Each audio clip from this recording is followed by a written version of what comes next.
Imagine being able to walk into any room and immediately get a sense of the people in it. You catch the subtle shift in someone's posture that tells you they're uncomfortable. You notice the micro-expression that flashes across their face before they hide it. You realize someone's enthusiasm is exaggerated, someone's apology is rehearsed, and someone's curiosity is genuine. Imagine being able to do this without prying, manipulating, or overanalyzing. You simply observe, process, and understand. That's the promise of this summary. Not mind reading, not magic, not psychological trickery, just the power of careful, intentional, skillful observation. Today, we're breaking down How to Read People Like a Book by Patrick King, a guide that transforms the way we understand human behavior. Whether you're trying to improve your relationships, become a better communicator, or navigate the world with more confidence, this book uncovers the mechanics of what people reveal, intentionally or not, every single day. This isn't about judging others. It's about noticing. It's about reading behavior, body language, personality patterns, and the little signals most of us overlook. It's about becoming a more attentive, aware, and empathetic observer of the human world. So settle in, because once you learn how to observe people the way Patrick King teaches, you'll never look at a conversation or a stranger the same way again. About the book and the author. Before we dive into the chapters, let's take a moment to understand the book and the thinker behind it. Patrick King is known for writing practical psychology books that are highly accessible to everyday readers. His work focuses on human behavior, communication, social intelligence, and interpersonal effectiveness. King isn't just writing from theory. His background in coaching and social dynamics gives his books a grounded, real-world feel. He translates academic research into simple, applicable strategies. How to Read People Like a Book fits perfectly into that mission. It was written for people who want to understand human behavior without becoming psychologists. King wanted to demystify the process of reading people by breaking it down into observable cues, psychological tendencies, and behavioral clues that anyone can learn. What makes the book compelling is its balance of science and practicality. King draws from fields like behavioral psychology, personality science, nonverbal communication, lie detection research, social cognition, human motivation studies, but he presents all of this in a way that feels natural, conversational, and usable. You don't feel like you're reading a textbook. You feel like you're learning a skill from someone who has already done the heavy lifting. This summary follows the book's structure across 5 chapters, each dealing with a different layer of human behavior, from motivation to body language to personality patterns to deception cues, and finally to real-world observation techniques. Overview of main themes. Before we jump into the chapter-by-chapter breakdown, let's set the foundation. King's book revolves around several core themes. 1. Human behavior is never random. People don't act without reason. Every gesture, expression, or decision is driven by motivation, whether conscious or subconscious. 2. Body language is a language. It isn't perfect, it isn't universal, but it follows patterns, and those patterns become readable with practice. 3. Personality shapes behavior. Understanding personality types gives you a framework to interpret someone's habits, preferences, and emotional trends. 4. You can detect deception with caution and context. Lie detection isn't about catching the one tell. It's about clusters, patterns, and deviations from baseline behavior. 5. The real power is awareness. Reading people isn't about becoming a human detective. It's about being present, observant, and intentional. These themes guide the entire book, and you'll see them reappear throughout each chapter. Now let's begin the detailed chapter-based summary. Chapter 1. Motivation ASA Behavioral Predictor. Every behavior has a cause. This is where King begins, and it's a powerful place to start. The core idea. If you want to understand someone, identify what motivates them. Motivation is the engine behind their choices. You don't need to guess someone's thoughts. Their actions reveal what they care about. Why motivation matters. People don't act out of randomness. They act out of desire, fear, habit, environment, emotional need, social pressure. When you understand these forces, someone's behavior becomes predictable instead of confusing. Surface versus deep motivation. King distinguishes between surface motivation, the obvious reason someone gives; deep motivation, the underlying psychological driver. For example, someone says they're working late to finish a project, but their deeper motivation may be seeking approval, avoiding home conflict, wanting career security, or trying to impress a boss. Reading people means looking beneath the surface.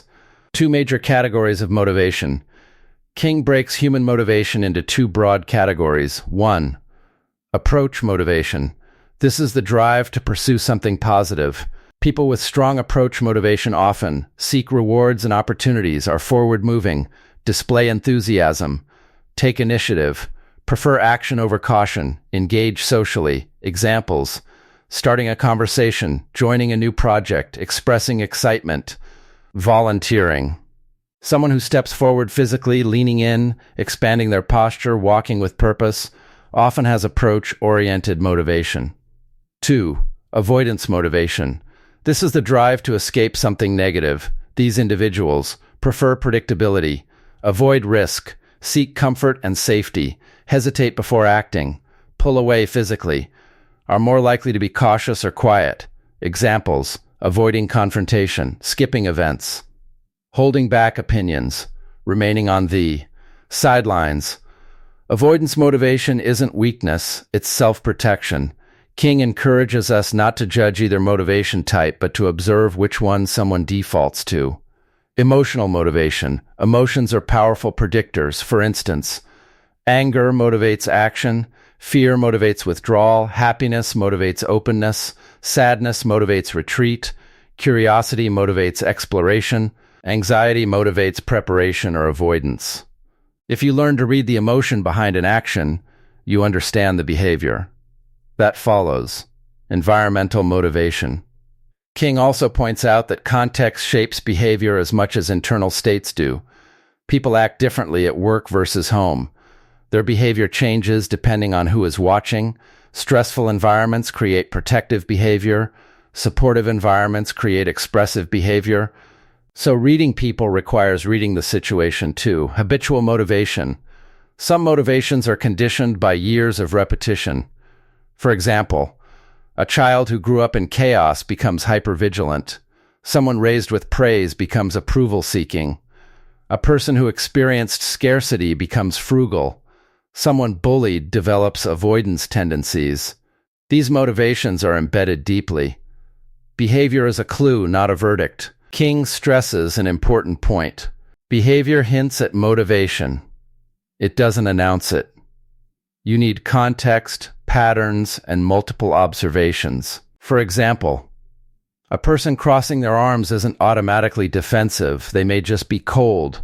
A person avoiding eye contact isn't automatically lying. They may be shy. Someone's sudden silence might not mean disinterest. They may be processing. Reading people is a slow, contextual process, not a quick judgment. Baseline behavior. One of the most important tools King introduces is baseline behavior.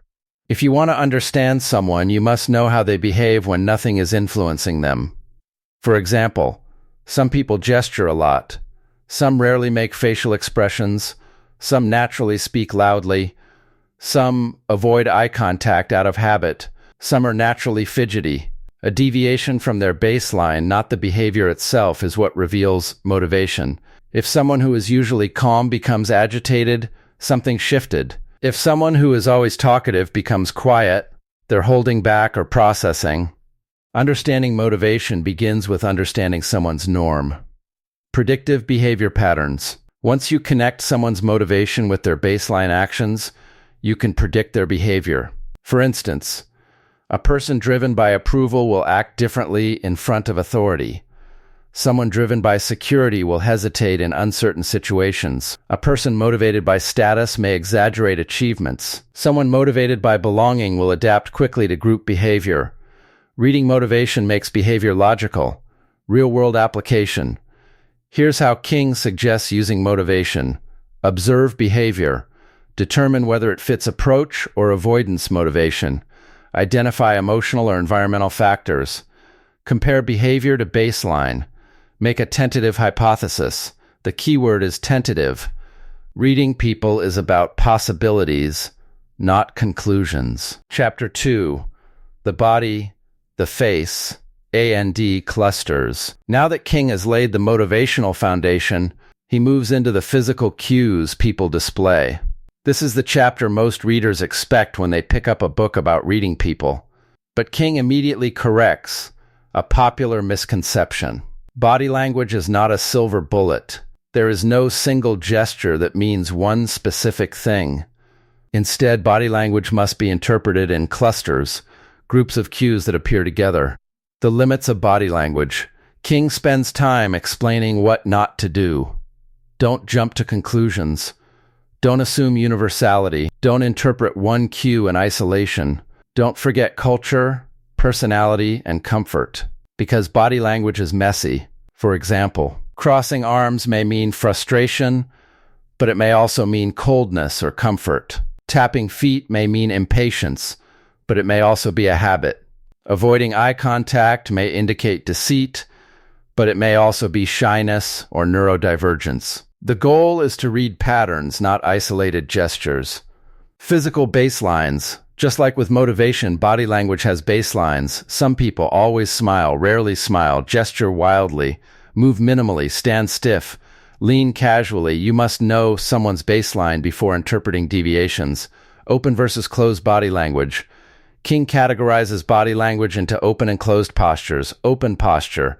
This signals confidence, comfort, and engagement. Arms uncrossed. Chest exposed. Relaxed shoulders. Leaning slightly forward. Hands visible. Natural eye contact. Open posture is an indicator of approach motivation. Closed posture. This signals protection, discomfort, or emotional withdrawal. Arms crossed. Shoulders raised. Legs crossed or angled away, leaning back.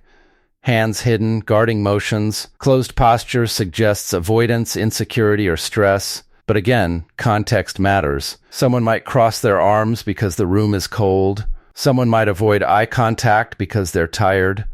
Indicators of tension.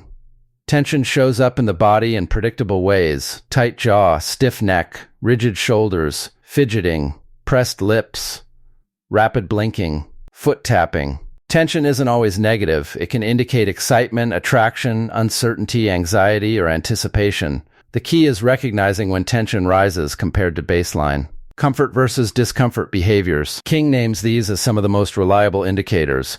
Comfort behaviors, leaning in, smiling naturally, relaxed posture, slow breathing, open gestures, engaging eye contact. Discomfort behaviors, leaning away, blocking gestures, self-soothing, touches, arms, sudden silence, feet pointing toward the exit, quickened breathing. Comfort and discomfort are more reliable than trying to guess specific thoughts.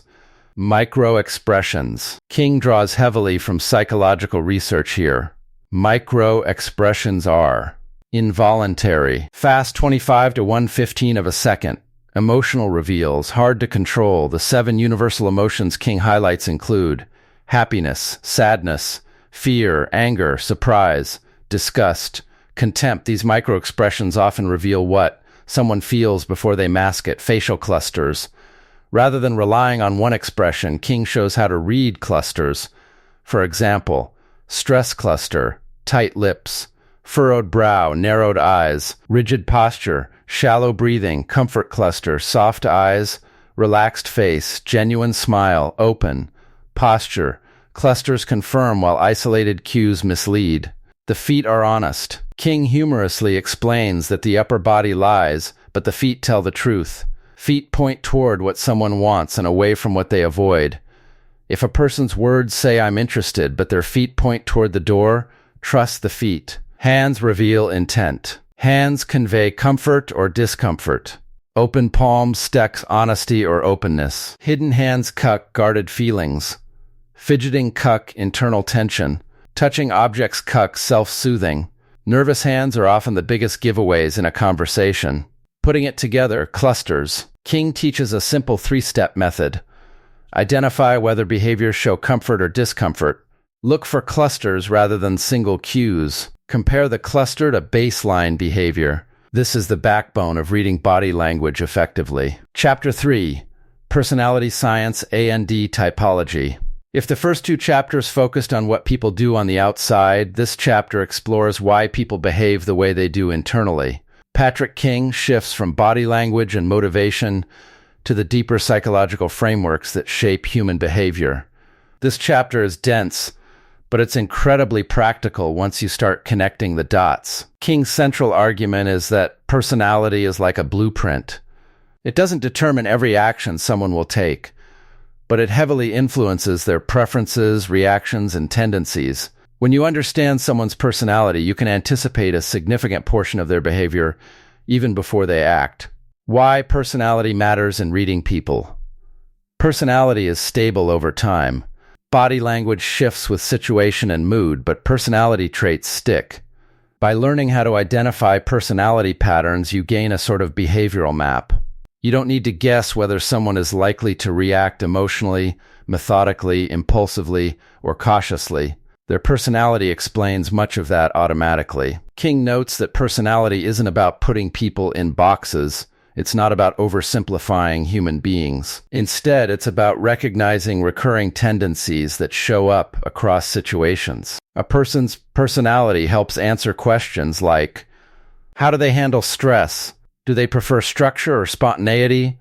Are they naturally social or reserved? What drains them? What motivates them?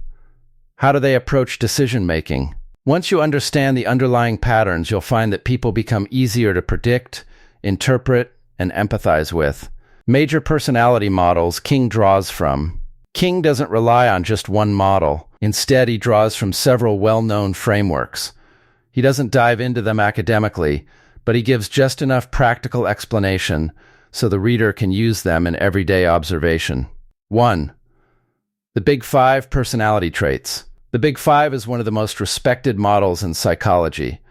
It categorizes personality into 5 traits: openness, creativity, curiosity, imagination, conscientiousness, discipline, orderliness, reliability, extroversion, sociability, assertiveness, enthusiasm, agreeableness, kindness, empathy, cooperation, neuroticism, emotional, sensitivity, anxiety, mood fluctuations. How the Big Five helps you read people. Someone high in openness will try new things, explore ideas, and embrace novelty. Someone high in conscientiousness values structure, plans ahead, and dislikes chaos. A high extroversion person gains energy from social interaction. Someone high in agreeableness avoids conflict and keeps relationships smooth. Someone high in neuroticism reacts more strongly to stress. Once you identify someone's Big Five tendencies, their decisions and reactions make more sense. 2. Temperament theory.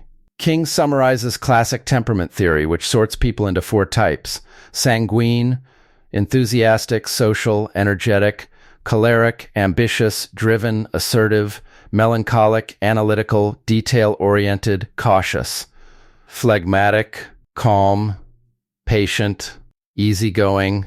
These temperaments show up in how people communicate. For example, a melancholic person might overthink and analyze. A choleric person may push forward and take control. A sanguine person may talk freely and act impulsively. A phlegmatic person may stay neutral and supportive. This gives you clues about what motivates someone and how they process information. 3. Introversion versus extroversion. King emphasizes a common misconception: introversion isn't shyness, and extroversion isn't loudness. They're about where someone gets their energy. Introverts recharge alone. Extroverts recharge socially. This matters because misunderstanding this leads to reading someone incorrectly. For instance, a quiet introvert isn't uninterested, they're conserving energy. An expressive extrovert isn't necessarily confident, they may simply process externally. Introversion and extroversion strongly shape behavior in conversation, social interaction, conflict, and decision-making. 4. Thinking versus feeling. From personality theory, King highlights how people process information differently. Thinking-oriented people, logical, objective, analytical, direct, prefer data over emotion, value consistency. Feeling-oriented people, empathetic, sensitive to emotional context, value harmony, consider others' feelings, focus on relationships. This distinction helps you understand why two people can interpret the same situation completely differently. How to spot personality and behavior. King gives practical tips for identifying personality traits. 1. Listen for word choice. Task-focused people talk about goals, efficiency, plans. Emotion-focused people talk about feelings, connection, atmosphere.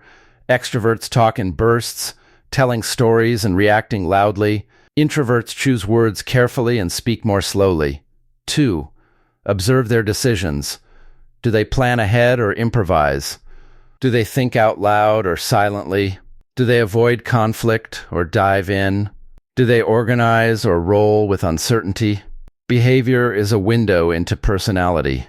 3. Watch their reactions under stress. Stress reveals core traits because people stop filtering. Highly agreeable people become apologetic or accommodating.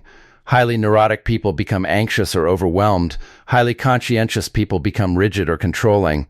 Highly open people become unfocused or scattered. Stress strips away social masks. The personality behavior connection. King wants you to look for 2 patterns.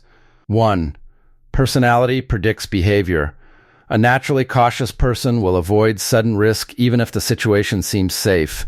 A naturally assertive person will speak up even when unsure. 2.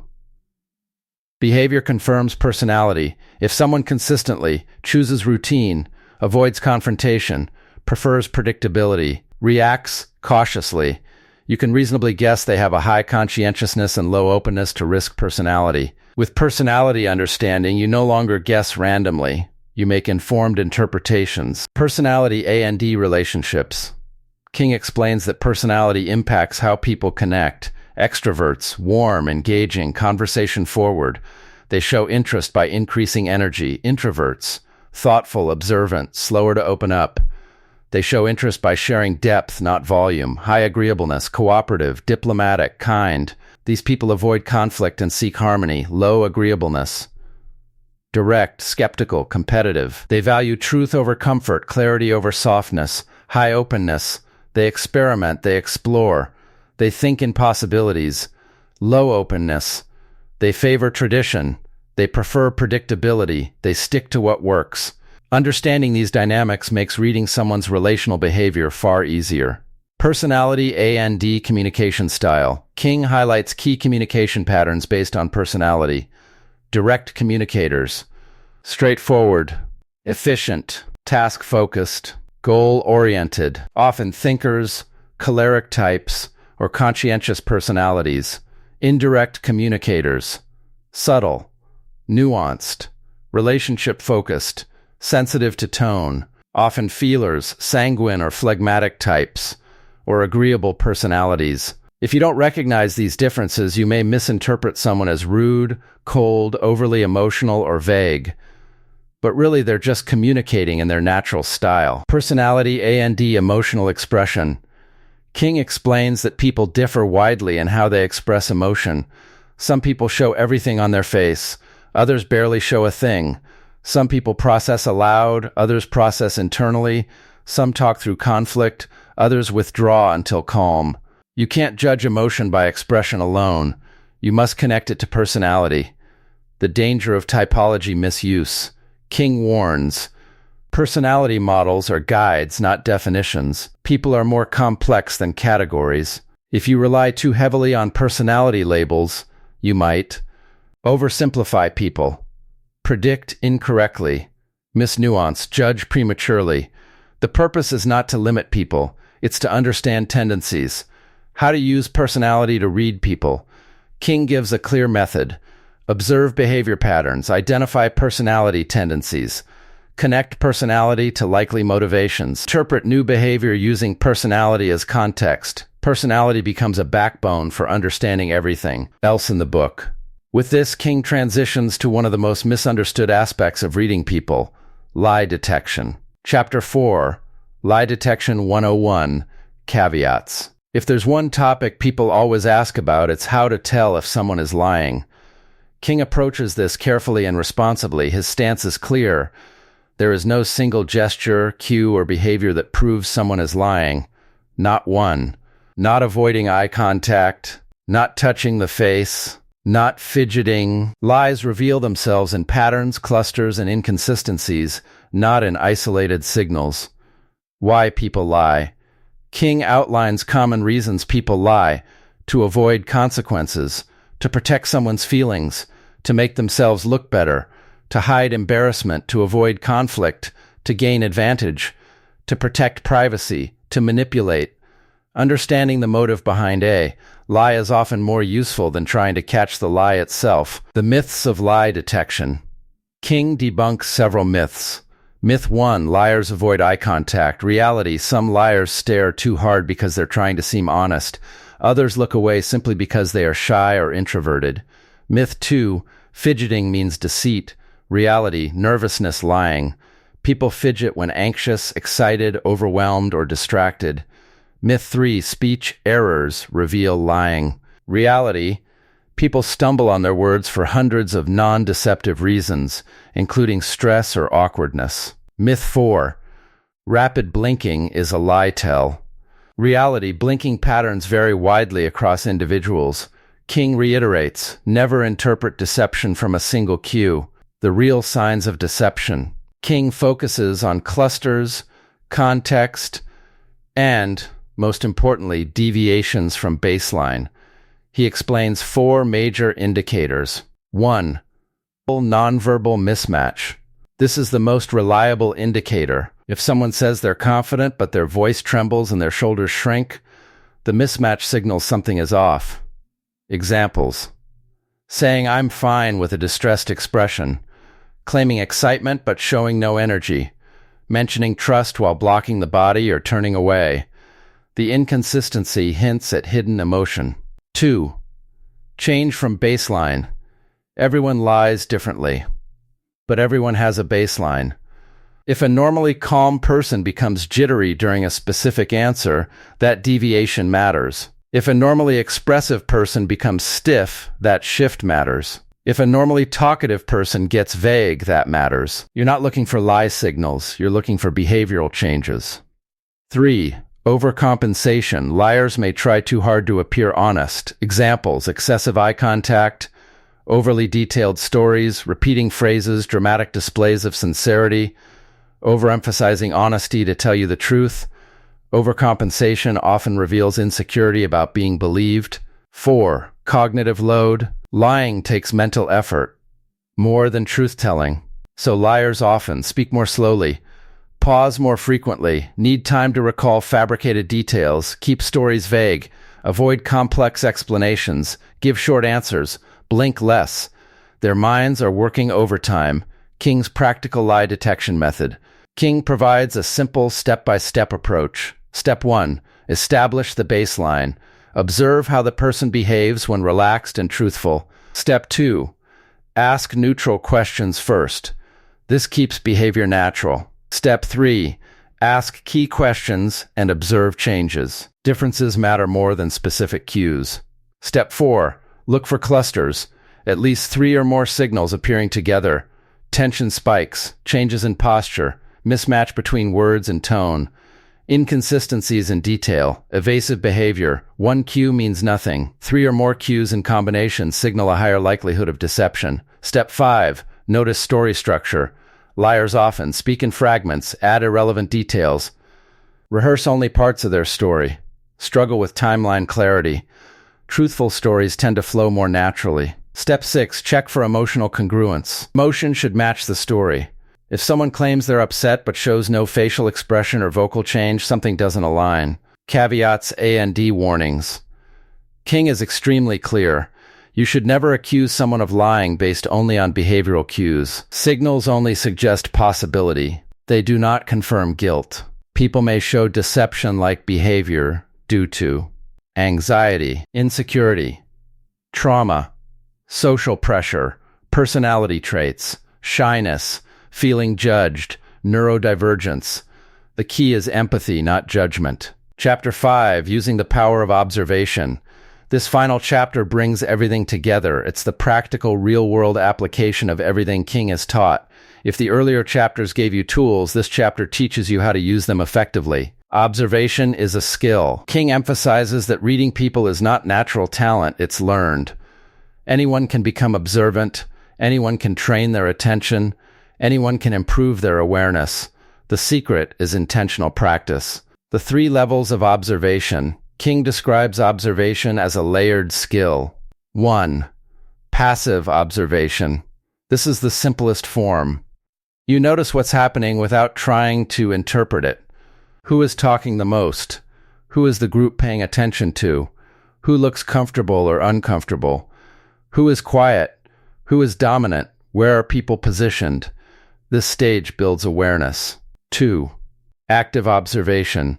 Here you begin looking for patterns and meaning. You ask yourself, what is this person's baseline? What emotion is visible? Does this behavior align with their personality? Does motivation explain their actions? Are there clusters or changes? You're not guessing. You're analyzing systematically. 3. Deep observation. This is the highest level. Here you combine motivation, body language, personality, emotional cues, verbal patterns, context. Deep observation allows you to see beneath the surface. It helps you understand the story behind someone's gestures. King's observation framework. King gives a repeatable process for any situation. Step 1. Scan the environment. Before analyzing people, understand the setting. Is it stressful or relaxed? Formal or informal? Competitive or collaborative? Fast-paced or slow? Context shapes behavior. Step 2. Identify baselines. Observe how each person behaves when nothing is influencing them. Habits matter. Posture, voice, gestures, tone, speed, movement. Step 3. Watch for changes. Behavioral shifts tell the story. Examples. A calm person becomes restless. A direct person becomes vague. A confident person becomes guarded. A quiet person becomes talkative. Changes are more revealing than static behavior. Step 4. Validate with clusters. Look for multiple supporting cues. 1 cue means nothing. 2 cues suggest possibility. 3 or more cues form a cluster. Step 5. Interpret with personality and motivation.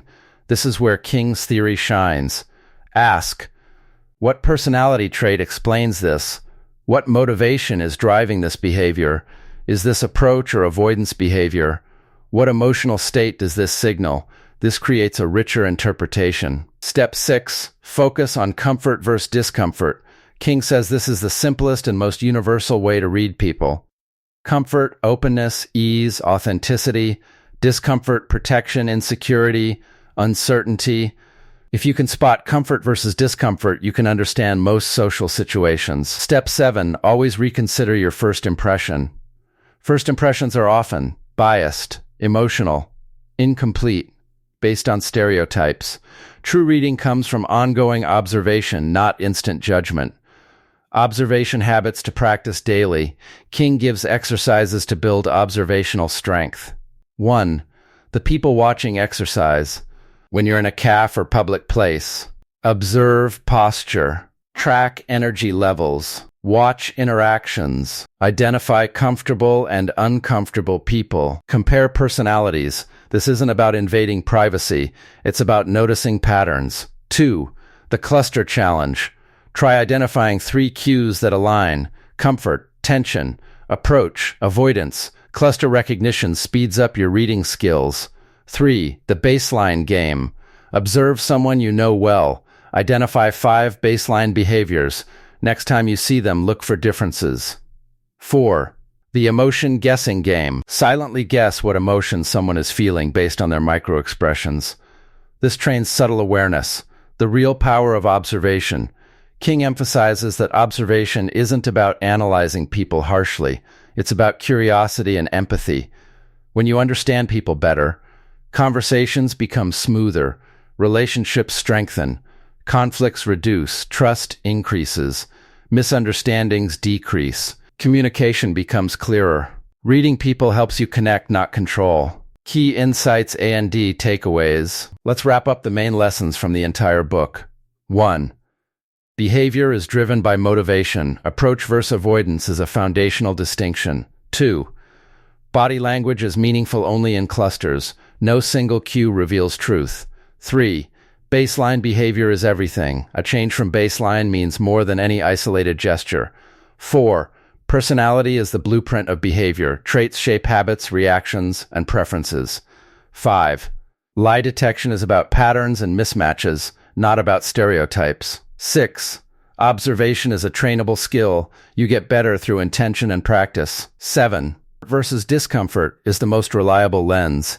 It's simple, universal, and effective. What the author wants you to understand. Patrick King's core message is simple. Reading people is about awareness, not judgment. Empathy, not suspicion. Understanding, not control. If you observe carefully and compassionately, you'll start to see the world with more clarity. The better you understand people, the better you connect with them. Strengths of the book. Clear explanations, practical examples, easy-to-use frameworks, balanced psychological insight, strong caution against misuse, great blend of science and everyday application. King makes complex ideas accessible without oversimplifying them. Conclusion. This book isn't about turning you into a human lie detector or a walking personality scanner. It's about helping you notice the things you usually overlook. Once you train your mind to observe, human behavior becomes understandable instead of confusing. You begin to see the story behind people's actions, the emotion beneath their expressions, the reasons behind their reactions, the patterns in their choices. Patrick King gives you the lens. You decide how clearly you want to see the world. Thank you for listening to this detailed audiobook summary from Audiobook Insights. If you found this breakdown useful, make sure to like the video, subscribe, and stay tuned for more in-depth summaries.